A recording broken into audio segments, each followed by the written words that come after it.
Hoy vamos a adentrarnos en una de las figuras más complejas y, sinceramente, fascinantes de la historia del pensamiento. Un nombre que para muchos está a la altura de San Agustín o Tomás de Aquino, pero que carga con una paradoja tremenda. Es casi una contradicción con piernas, ¿sí? Totalmente. Por un lado tenemos al genio, un maestro espiritual, el hombre que prácticamente inventó el estudio serio de la Biblia, un mártir en todo menos en el nombre. Y por otro, el heterodoxo. Claro, el pensador cuyas ideas más audaces la propia Iglesia tuvo que decir, bueno, hasta aquí. Estamos hablando, claro, de Orígenes de Alejandría. Y la misión que nos hemos marcado es entender esa tensión. ¿Cómo puede alguien ser a la vez pilar y problema? Es que para entender a Orígenes es imposible separarlo de su ciudad. Principios del siglo III, Alejandría. Hay que imaginarse en una ciudad, sino un ecosistema de ideas. Era el Silicon Valley intelectual del mundo antiguo. Un lugar donde todo estaba pasando a la vez. Exacto. Tienes la mayor biblioteca del mundo, academias platónicas, estoicas, gnósticos de todo tipo vendiendo sus propias versiones de la salvación, una comunidad judía con una tradición de... ¿De siglos? Y en medio de esa ebullición, pues, pequeñas comunidades cristianas. Era una auténtica olla a presión intelectual. Claro, en un ambiente así no puedes llegar diciendo simplemente ten fe y ya está. Imposible. El cristianismo necesitaba demostrar que no era una superstición para gente sencilla, sino una filosofía profunda, una fe razonable, capaz de medirse con los gigantes griegos. Y para esa tarea, pues para eso nace la Escuela Catequética de Alejandría, el centro de I+D del cristianismo primitivo, vamos. Y Orígenes será su estrella más brillante. De acuerdo, el escenario es fascinante, un gigante intelectual forjado en la ciudad más culta del mundo. Pero antes del gigante hubo un joven, y su historia personal es casi tan intensa como su teología. Nace sobre el año 185 en una familia cristiana, pero hay un evento que lo marca a fuego. El martirio de su padre, Leónidas. Y aquí es donde la biografía de Orígenes empieza a parecer, pues casi una leyenda. Es que la anécdota es increíble. Orígenes tiene solo 17 años y al ver a su padre encarcelado, se enciende en él un fervor tal que decide que quiere seguirlo. Con 17 años. Sí, está listo para salir a la calle, presentarse ante las autoridades y morir mártir él también. Es una decisión, adolescente, radical, absoluta. Una pasión que lo desborda. Pero su madre, que ya iba a perder a su marido, no estaba dispuesta a perder también a su hijo. Y ante esa determinación de Orígenes, recurre a una estrategia, desesperada y, hay que decirlo, genial. Le esconde toda la ropa. Literalmente. Sí, lo deja sin nada que ponerse para que no pueda salir de casa. Es una imagen potentísima, un joven ardiendo en deseos de martirio, frenado por el amor práctico de su madre. Esa imagen nos da la clave de todo su carácter. Esa intensidad, esa búsqueda de llevar la fe hasta las últimas consecuencias, no le abandonará jamás.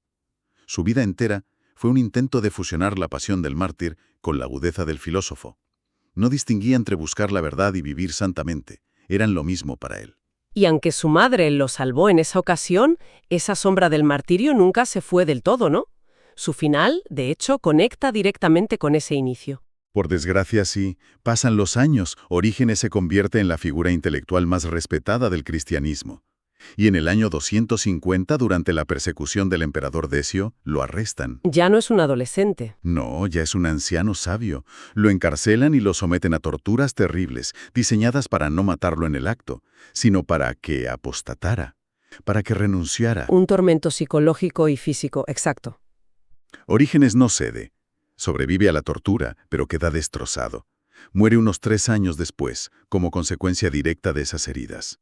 Por eso la tradición le da un título muy especial, confesor, no mártir. No mártir porque no hubo un derramamiento de sangre final, una ejecución. Pero es confesor porque su cuerpo y su vida dieron testimonio de su fe bajo un sufrimiento extremo. Su vida, que empezó con ese deseo, acabó cumpliéndolo de la forma más lenta y dolorosa. Y toda esa pasión, esa vida llevada al límite que estamos describiendo, no se quedó solo en gestos. La volcó en una producción intelectual que, sinceramente, es difícil de comprender hoy en día. La escala es abrumadora. Se dice que dictaba a 7 secretarios a la vez. ¿7? Sí, que trabajaban por turnos para seguir su ritmo. San Jerónimo, que no era precisamente un admirador incondicional, Ya. llegó a decir que nadie podía leer todo lo que Orígenes había escrito. De toda esa producción inmensa, si tuvieras que elegir una obra que demuestre esa erudición casi sobrehumana, ¿cuál sería? Porque he leído sobre la Hexapla y me parece, vamos, una locura de proyecto para el siglo III. Es que es una locura. Hoy necesitaríamos un equipo de 20 académicos y software para un proyecto así. Él lo hizo con papiros, tinta y una disciplina de hierro. Imagina lo que significa. Coge el Antiguo Testamento y lo dispone en un documento gigantesco en 6 columnas paralelas. 6 versiones del mismo texto, una al lado de la otra. Justo. En la primera columna, el texto hebreo original. En la segunda, ese mismo texto pero transcrito a caracteres griegos, para saber cómo se pronunciaba. Y en las otras 4, las traducciones griegas más importantes. Lo que está haciendo es básicamente inventar la crítica textual bíblica. Claro. No se conforma con una versión, quiere ver las diferencias, entender por qué una traducción dice una cosa y otra dice algo distinto. Es un respeto por el texto original absolutamente moderno. Y eso es solo una cara de su genio, la del erudito. Pero luego está la otra, la del defensor de la fe. Y ahí la obra clave es Contra Celso. Si la Hexapla es su gran obra hacia adentro para la propia comunidad, Contra Celso es su obra maestra hacia afuera. Celso era un filósofo pagano muy inteligente que había escrito una crítica demoledora contra el cristianismo. Poniéndolo a caldo, vamos. Sí, ridiculizándolo. Y Orígenes, décadas después, coge ese texto y lo refuta, punto por punto, con una brillantez que deja sin aliento. No se limita a defenderse, argumenta que el cristianismo es la verdadera filosofía. La culminación de la búsqueda griega. Exacto. Y entre esas 2 obras, las fuentes insisten en otra que quizás sea menos espectacular, pero conceptualmente es una bomba. Sobre los principios. De Principis. Eso es. Es fundamental porque es el primer intento de la historia de escribir una teología sistemática. Antes de él, el pensamiento cristiano eran cartas, homilías, respuestas a problemas concretos. Orígenes es el primero que se para y dice, vale, vamos a intentar ordenar esto. Un mapa, sí. ¿Qué creemos sobre Dios? Y sobre Cristo. Y la creación. Y la libertad. Y el final de los tiempos. Está creando un mapa conceptual de la fe. Es una audacia intelectual sin precedentes. Y es precisamente en ese intento de crear un mapa donde llegamos al corazón de su legado.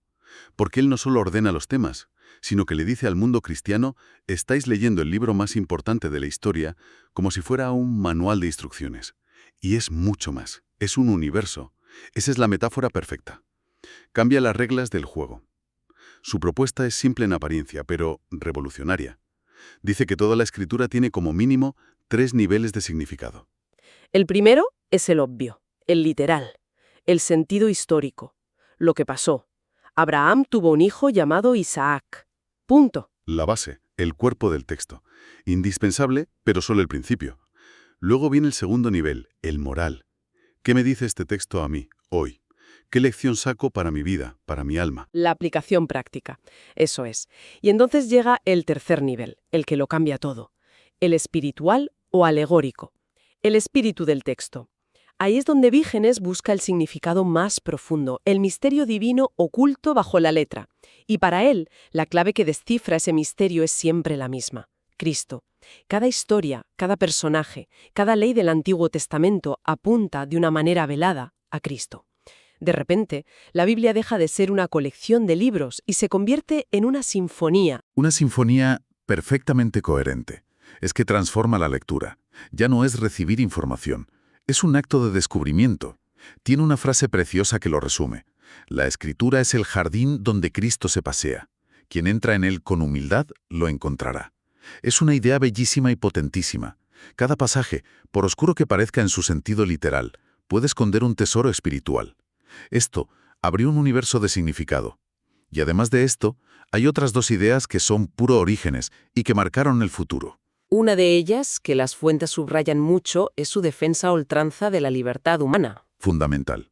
En un mundo grecorromano muy marcado por el fatalismo, la idea de que el destino está escrito, Orígenes clama que el ser humano es libre y por tanto responsable. La salvación no es un acto mágico, es una cooperación entre la gracia de Dios y la libertad humana. Y la otra gran aportación no es una idea, sino su propia vida, ¿no? Se le considera un precursor del monacato. Absolutamente. Décadas antes de que los monjes se fueran al desierto, Orígenes ya vivía como uno de ellos en plena Alejandría. Ascetismo radical, ayunos, pobreza, oración constante y, sobre todo, esa idea de la lectio divina, la lectura orante de la Biblia. Los primeros padres del desierto lo leían y veían en él un modelo. Perfecto.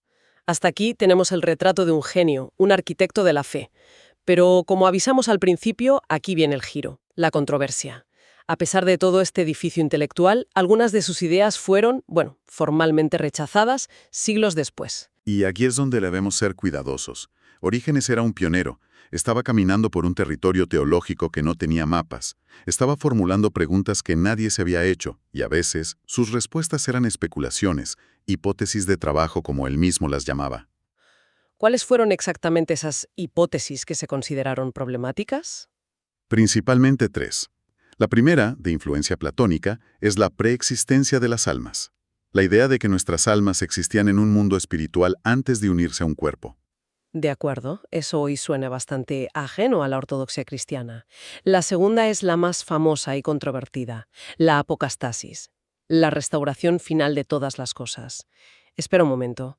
Por lo que he leído, estás diciendo que él especulaba con la posibilidad de que al final de los tiempos, ¿absolutamente todos se salvarían? Incluso más allá, su hipótesis, planteada como una posibilidad, era que el amor de Dios es tan poderoso y purificador que tras eones de purificación, toda criatura racional, toda, incluidos los pecadores más endurecidos e incluso los demonios y el propio Satanás, serían restaurados y volverían a Dios. Eso es increíblemente radical, incluso para el siglo XXI. Me imagino que en el siglo III eso debió de hacer explotar unas cuantas cabezas. Una mezcla de fascinación y escándalo, claro. Para muchos eliminaba el sentido de la urgencia de la conversión. Y la tercera área de conflicto fue, irónicamente, su propio método. Sus interpretaciones alegóricas a veces eran tan extremas que prácticamente ignoraban el sentido histórico. Entonces, ¿cómo lidiamos con esta dualidad? ¿Cómo una figura tan fundacional puede ser a la vez corregida en puntos tan cruciales? ¿Anula eso su legado? En absoluto. Y aquí es donde la propia tradición cristiana demostró una gran madurez. Con el paso de los siglos se aprendió a separar sus intuiciones geniales, su método de lectura, la centralidad de Cristo, de sus especulaciones más arriesgadas. No se tiró el bebé con el agua sucia, por así decirlo. Es como si hubieran entendido que para llegar a un territorio nuevo a veces tienes que dibujar partes del mapa que luego, resultan ser incorrectas. Exactamente. Y la prueba definitiva de su influencia es que todos, incluso sus mayores críticos, lo leían. Su pensamiento era el campo de juego. San Gregorio Nacianceno lo zanjó con una frase lapidaria: Orígenes es el maestro de todos nosotros. Se le citaba constantemente, como dicen las fuentes, tanto para seguirlo como para corregirlo. Era imposible ignorarlo. Así que, resumiendo su impacto, podríamos decir que puso en marcha la exégesis bíblica como una disciplina científica y espiritual. Abrió las puertas a la teología sistemática, demostrando que fe y filosofía podían ser aliadas. Y con su vida, trazó el camino que seguirían miles de místicos, sin duda. Su legado es la prueba de que se puede ser un pensador audaz y profundamente devoto. Nos recuerda que los textos sagrados tienen una profundidad que nunca se agota, y que la búsqueda intelectual honesta, incluso cuando se adentra en caminos peligrosos, es una forma de amor a la verdad. Y esto nos deja, creo, con una reflexión final que va más allá del propio Orígenes. Su figura plantea una pregunta que sigue totalmente vigente. Así es. La pregunta ¿es posible separar las hipótesis arriesgadas o incluso los errores de un pensador de su genio fundamental? O, planteado de otra forma, ¿no es precisamente esa audacia para explorar las fronteras del conocimiento, esa valentía para hacerse las preguntas más difíciles aún a riesgo de equivocarse, lo que define a una mente verdaderamente pionera? Quizá el riesgo de errar sea el precio ineludible de abrir un camino por donde nadie antes ha pasado.